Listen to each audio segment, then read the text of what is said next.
we have a massive problem on our hands. In the Pacific Ocean, there exists a blight on our environment known as the North Pacific Garbage Patch. This patch, which has gargantuan proportions, consists of debris, refuse, and trash, infesting our waters and endangering our environment. Those are the facts. This is what we can do about it. Our symposium takes a position that America must provide legislation to fund and carry out the cleanup of the North Pacific Garbage Patch. We must avert tragedy.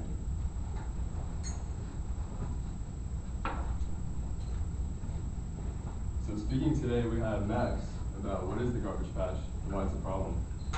Then I'll be up presenting the case that human behavior is responsible for the garbage patch. Then Ryan will talk about ways to reduce and remove it. And finally, Ben will be back up here talking about the economic feasibility of cleanup. So here's Max to start us off.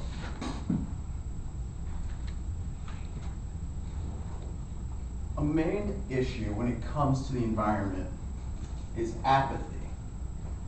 When people just seem to not care about what's happening. And most of the reason why apathy is founded is ignorance. When people don't know what's going on around them, they have actions, they perform actions that have consequences that they don't really notice at the time, but they compound upon each other. And eventually, in this specific case, you'll find yourself living in trash.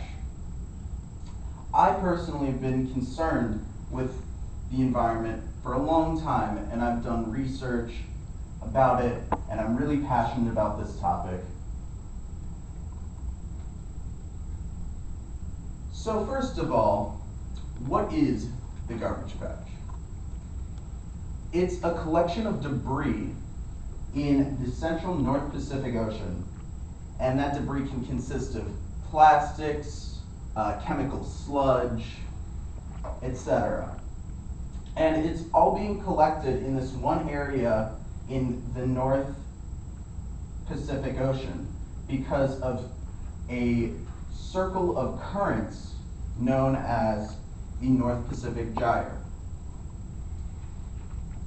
Now, all this trash is being put together in this one place, and it's being known as like anywhere from the size of Texas from 2 times the size of the United States.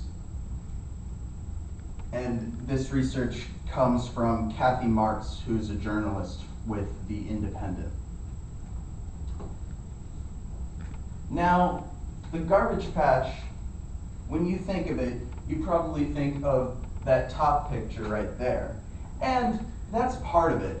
However, a greater portion of the garbage patch is made of microplastics, which when you're just in the ocean, you probably wouldn't see. But in fact, they have a greater impact on the environment than the big pieces of trash.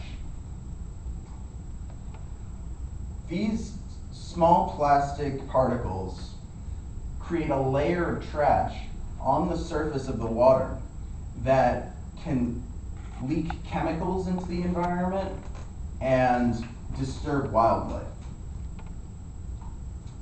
For example,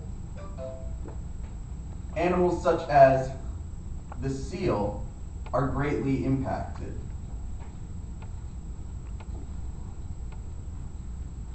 Microplastics specifically can cause physical blockage and damage of the feeding appendages and digestive tracts of these animals.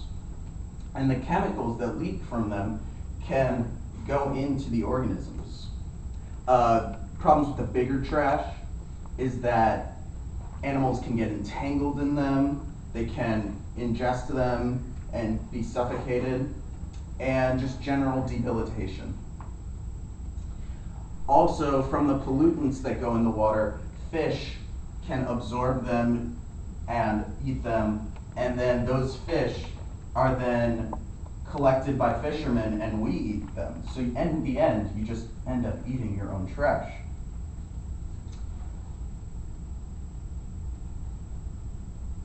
So now that you know what the garbage patch is, you've made the first step to fight ignorance.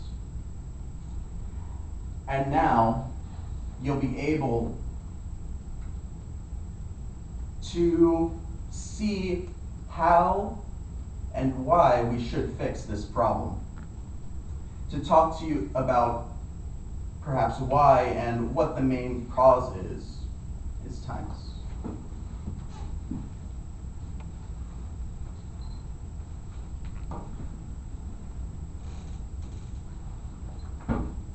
So now that Max has illustrated such a shocking problem,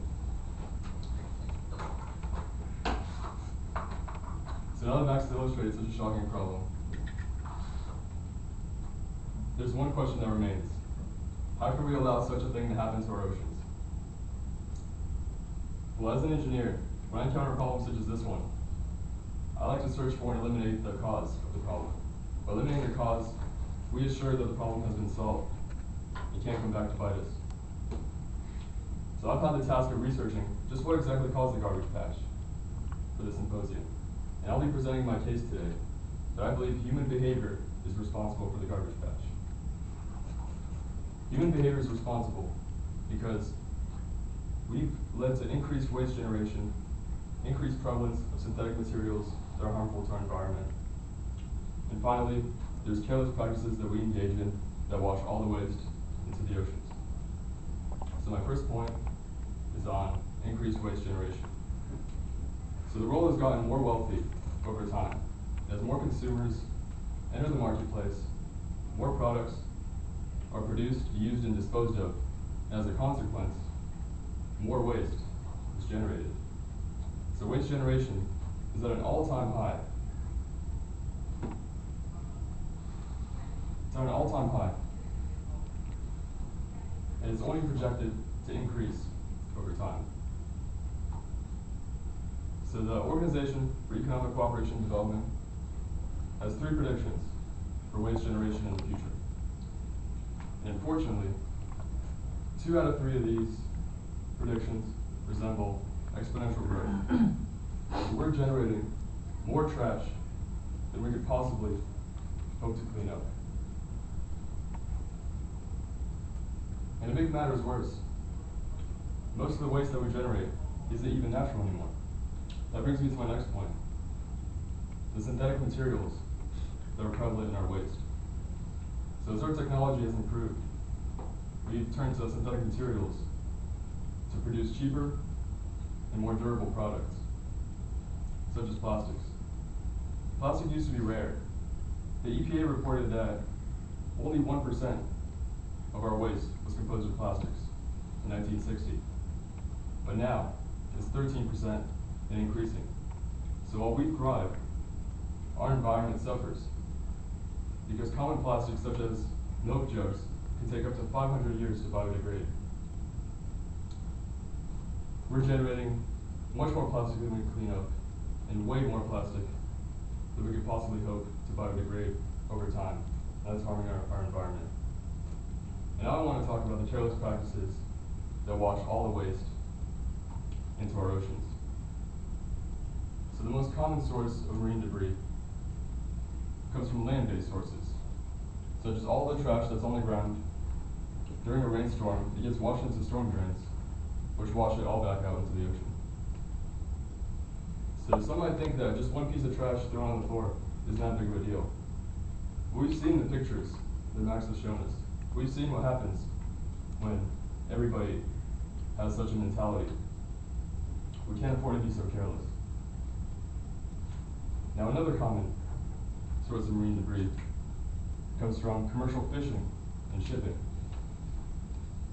Fishing nets, lines, and other supplies get stranded in the ocean and harm and pollute the environment. And commercial shipping has even more of the blame. Nurdles, which are small plastic beads used in microplastic production,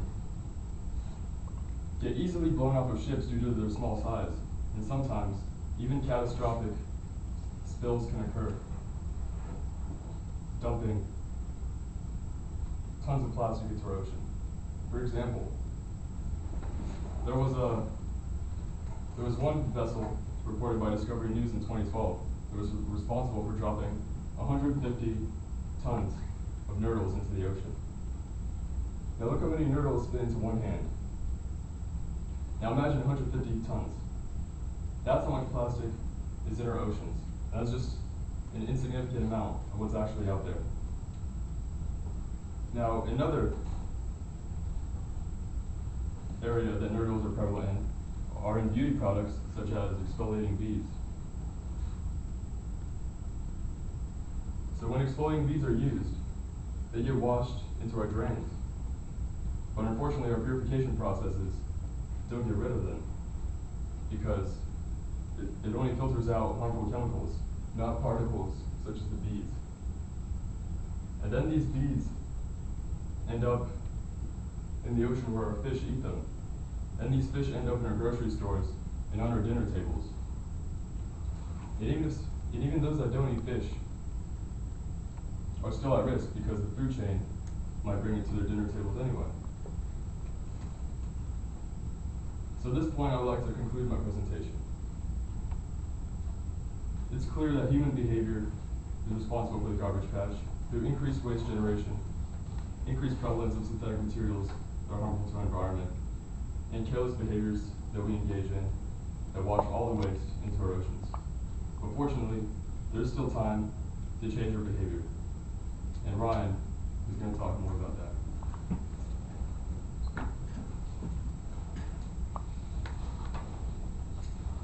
Thank you, Timus.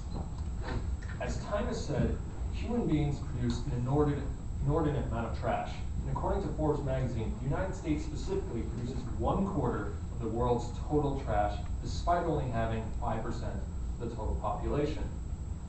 So this brings up a point that the United States consumes the most food, products, and we output the most trash.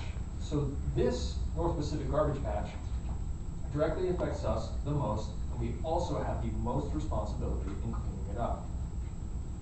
Now, there are several ways to do this, and I like to solve problems, so I found the most feasible ways to tackle this issue. These include ways to directly impact the North Pacific garbage patch, understanding why the United States has an ineffective recycling system and what we can do to improve it. So let's start off with the grandest of problems, removing waste from the garbage patch. So the garbage patch is made up of large and small trash, such as microplastics and bottles, plastic bags. These both need to be tackled in separate ways. The Ocean Cleanup Project uses a barrier system. The Ocean Cleanup did a large, extensive feasibility study that's been peer-reviewed and have shown to be effective. The barrier system collects trash by using the gyre's natural motion of a circle. The trash will just willingly flow into the barrier, which is then scooped out. This is something that can be used to clean up the trash within 2 decades. Now, this doesn't take care of the problem of the small trash, but there's another useful tool, the beach machine. The beach machine is something created by Norton Smith and is a small 2-foot by 2-foot structure that uses water to lap on to the machine and collect microplastics. The beach machine only works as a large fleet and will require quite a bit of them at a significant but feasible cost. And if these both sound too active for you, there's an even easier solution. Cleaning up the beach. Now, the gyre, due to its motion, actually spits out half of its trash per year. Now, keep in mind, that doesn't mean that it's not a problem. That just means we're putting in more than half of more trash than it spits out per year, and it's actually still accumulating. But this does mean that cleaning up the beach will actually clean up the gyres. However, these programs that exist won't be effective unless we reduce the amount of trash we put into the gyre.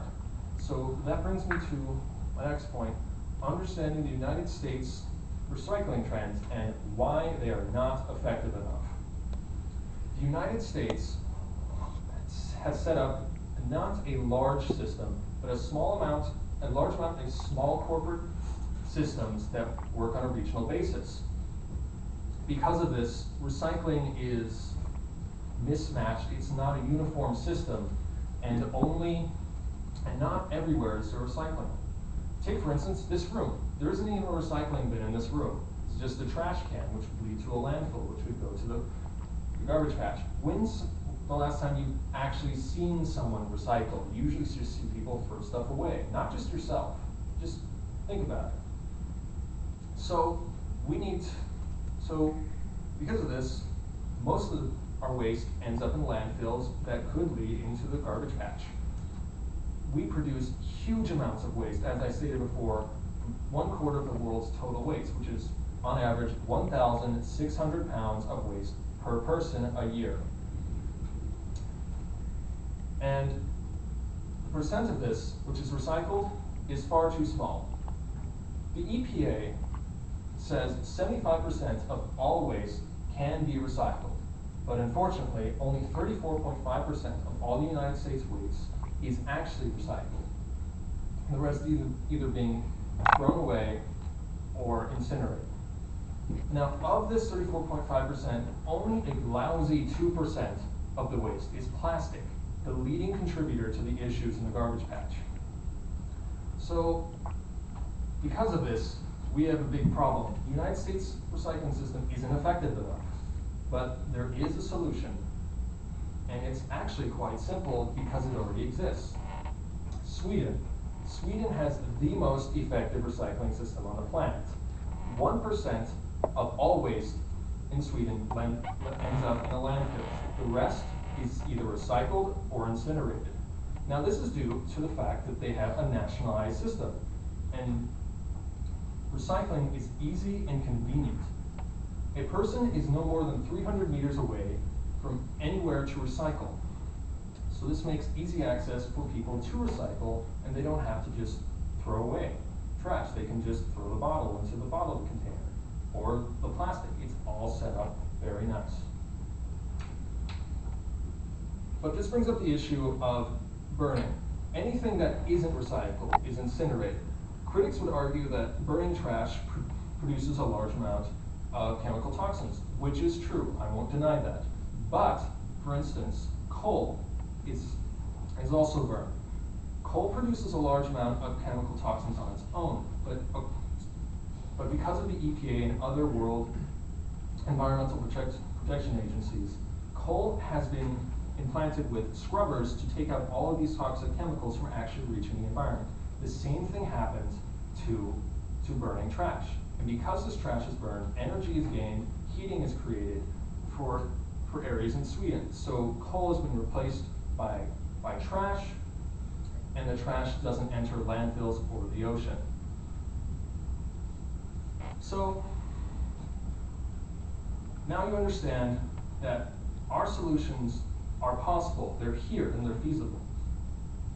The United States has the largest effect on the North Pacific garbage patch. It's affected the most on the North Pacific garbage patch and has the greatest ability to clean it up. We should clean this up. And I'd like to transition to our next speaker now to tell us about how we can fund these projects. Ben Davis. Thank you. Okay, as Ryan has stated, cleanup is possible. But before we make our dream of a clean ocean a reality, first we've got to look at some cold hard economic facts. You see, Boyan Slat, the inventor of the ocean cleanup barrier system Ryan talked about, and Norton Smith, the inventor of the beach machine, both independently estimated their respective projects to cost $500 million each and take around 16 years to implement. So we're looking at a total of $1 billion over the course of 16 years for a clean ocean. Now, that's a lot of money. I won't deny it. Critics say that that's way too much money for America to spend on something as trivial as garbage in the ocean. They don't know the facts of the situation. They say that even if we could afford to clean it up, we shouldn't, because it doesn't matter And, I mean, other countries threw garbage in there too. We're not the only people who generate waste. They should clean up too, if nobody else helps wash your week.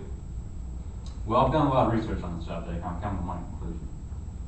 America can't afford the finance to clean up the North Pacific garbage patch. In fact, we as the American people cannot afford to not clean up the garbage patch. So, first, I'll talk about why we as Americans should take the lead in financing. Second, I'll talk about why traditional avenues for financing, such as taxes and charity, are not feasible in this instance. And finally, I'll propose a solution to our economic issues.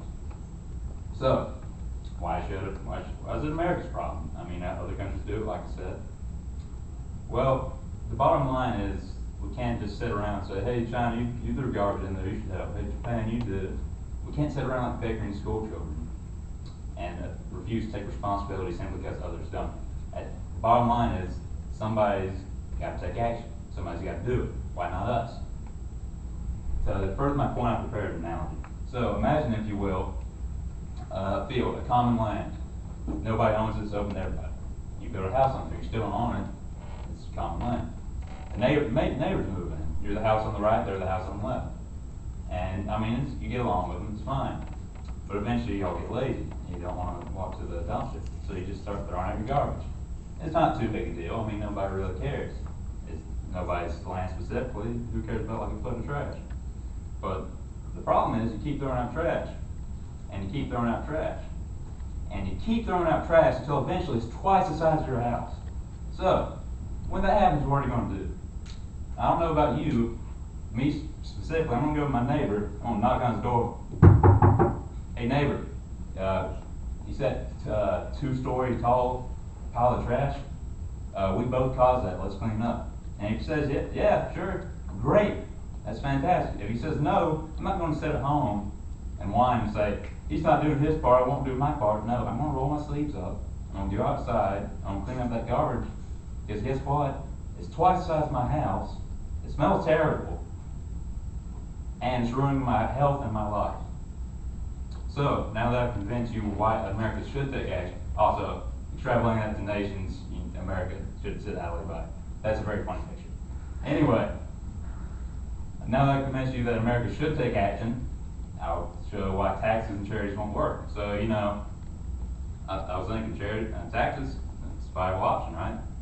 But you think about it, nobody really likes taxes, and people especially don't like legislators who raise taxes for issues that they don't care about. And the fact is, nobody cares about the Pacific Garbage Patch unless they know about it, and awareness is not big right now. I didn't even know about it until early this semester in my engineering class. So, the fact is, our government won't risk their own skin in order to finance a project that most people will vote their own incumbents out for. What about charities? I looked into that, it seemed reasonable. But Boyne Slat, who again invented the barrier system, he did a fundraiser of his own, and he raised $2.1 million. That's a lot of money. He did a good job.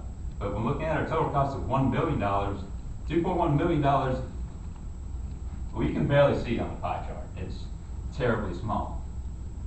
In fact, it's 0.2%. So obviously charity is not viable, again, until awareness is raised. So what will work? That's $1 million, that's $1 billion question right there. Well, I have a solution, but I must warn you, it's going to be a bitter pill to some. I propose that America legislators introduce a national lottery in order to finance cleanup. Now I know what you're thinking, I feel the same way. I don't like the lottery, I've never gambled in my life, it's against my beliefs. But we gotta look at the trade-off here. We gotta decide as a people whether we should institute a lottery, save our environment, save our oceans, potentially save human lives, or we don't institute a lottery and we feel a little bit better about it ourselves inside. That's an easy option for me. Also, another point. How many people in here are on the Florida Bright Future Scholarship? Raise your hand. Just about everybody. As you may know, the Florida Bright Future Scholarship is financed by the Florida State Lottery. So I think it's a bit of a self-destructive argument if you're sitting there in your desk solely paid for by a government program and argue that we shouldn't use a lottery to pay for a government program. So, That brings me to my next point. A lottery will work as demonstrated by Bright Futures. Bright Futures started in 1998 and raises well over $300 million a year. In fact, over 17 years, it has raised $4.6 billion.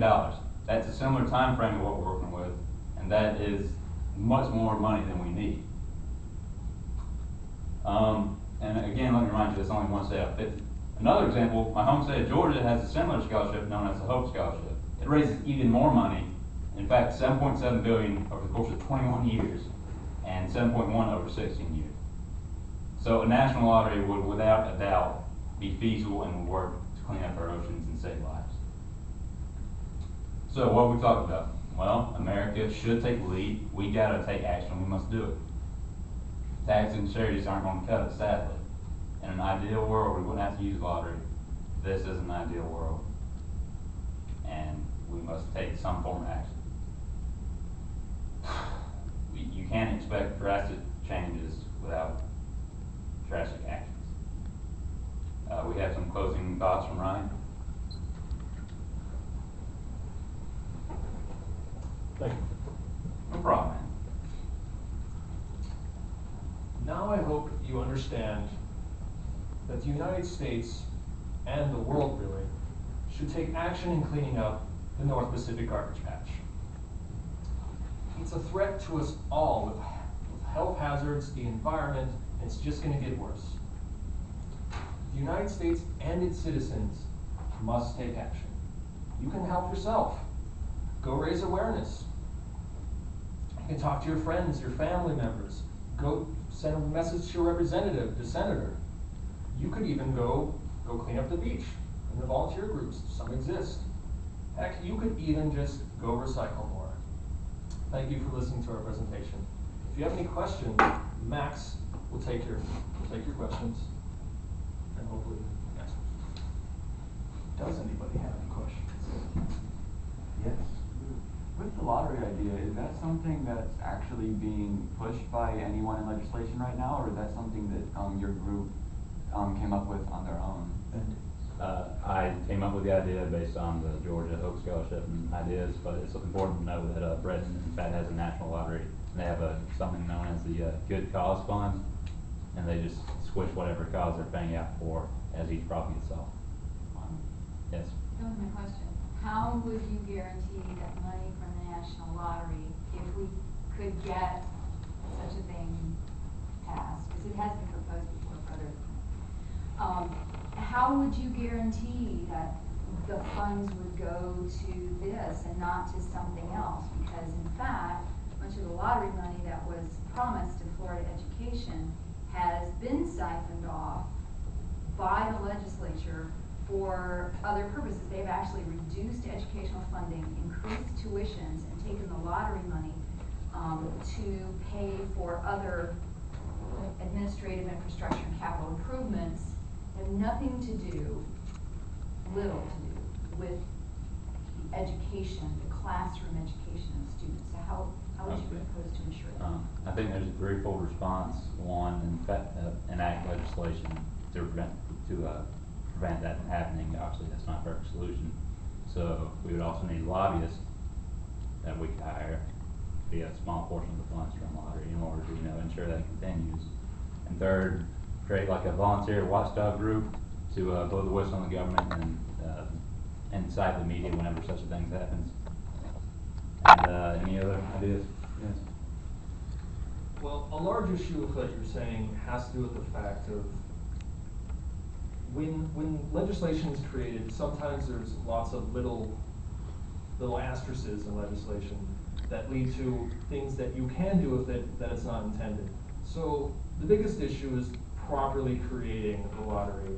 However, that doesn't say that it won't be siphoned off in the end, but we can try at least to convince that the national lottery must be used for this purpose up until such time until it's complete, and then it can be used for whatever they want. It's mostly just convincing the right legislation to be enacted. I think another important thing to note is that, again, Georgia alone raises $7.7 billion. So even if it is siphoned off, we'd still have a pretty healthy amount left over to finance it. Any other questions? Yes. So going back to the lottery, So a national lottery is enacted, and it's, obviously money isn't just created out of nowhere, that money has to get taken from something. So do you think that that would have an effect on state lotteries, and taking away from things such as Bright Futures Education and other things that state lotteries are funding? Well, I've thought about that, and I have two different ideas. One, have a national lottery that wouldn't be huge, and just cut a little bit off the top, so it wouldn't have a great deal. And also, 7 states currently exist that don't have a lottery, among those being Hawaii and Alaska, and those are both on the Pacific. So if we just institute a lottery there, we would raise enough funds to take care of the problem without ruining any existing lotteries. And also, a national lottery would be spread out among the entire country, so it might take a little bit away from state lotteries, but it would lessen the blow overall. Okay. Yes. So a couple of your proposed mechanisms of cleaning it up, pretty much just take the trash that's already in the ocean and then brings it onto the land. What do you guys think about, will that trash eventually just end up in a landfill and then find its way back into the ocean?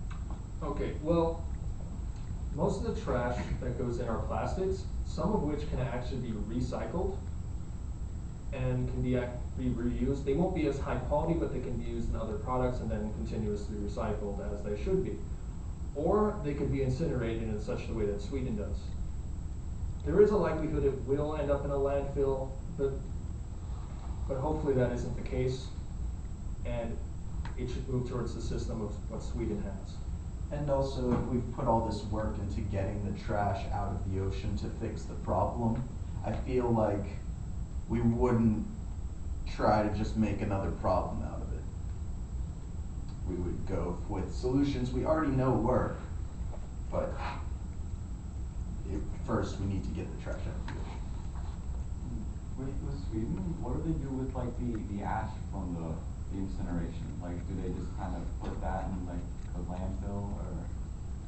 Well, ash in general is much more easy to work with, but a lot of it, because of plastics, isn't healthy for the environment, so they would have to contain and store it in special ways. This is better than just leaving it out in the open, but it will eventually neutralize itself and then can be introduced to the environment. And ash can also be used as soil. Yes. I'm a bit curious. The 1% of waste that cannot be incinerated or recycled in Sweden, what exactly are those wastes? They're stuff like metals has a hard time being incinerated. Some plastics that are resistant to heat may also end up going into the landfill as well. But since it's such a tiny percent, even if it did enter the North Pacific garbage patch, as long as we had a system to clean it up, it would go away quite fast. Yes. Okay, this might sound a little goofy at first, but I am asking this a serious question because commercial space, like it's getting easier to reach space commercially. Like obviously we're still like in the very, very beginnings of it. But do you think as that technology develops, there will actually be a point where it might be useful to just launch it into space? But the problem with that being is that that's exactly the same issue with the ocean, just in space. So it's not a perfect solution, just like. Then our future generations will have another Yeah. garbage patch in space. Yeah. They'll have to clean up. You can't like designate a planet maybe and just kind of, Trash burner. yeah, like Neptune. I guess you could throw it in Jupiter, hope it works. But that's more expensive. Yeah. Like launching things into space. Well, yeah, but like maybe as the price comes down because of the commercial app, I mean, it takes a long time, Yeah. but I don't know how cheap it would ever end up getting. Well, currently, we can't look that far off because the issue is now. Okay. Perhaps in the future it could be viable then. Yes. So, again, this seems to be like the immigration argument. Do we attack this all at once or one thing at a time? How do we close the border and, deal with the people that are already here without letting more people in? So I don't remember who talked about slowing the rate of growth, but could somebody review that for me? Because it seems to me that commercial entities need to play a bigger part in not only slowing down the growth of the garbage patch, but also they need to take responsibility. I know nobody likes taxes, point well made, but it seems to me that because they are a big part of the problem, they also need to participate in a national lottery would address that. That is correct. Okay, so to address your first issue, that this would be the ideal solution if we could do everything at once, and it would be hopeful if we could enact all the legislation to get all the money we need and then do it all at once. However, that may not be possible, and it would be best to reduce, as you also said, because the gyre does spit out trash during the year and it's easier to clean it up on the ocean. It would just take longer. And reducing it would be a more effective option in the long run. Now, the idea of industry, with the example of Sweden, that included the industry's figures of trash, not just their citizens. It was the entire country's trash collection and disposal. So, as long as we followed a similar example to Sweden and we did keep these industries in track with the garbage disposal program, it should turn out fine.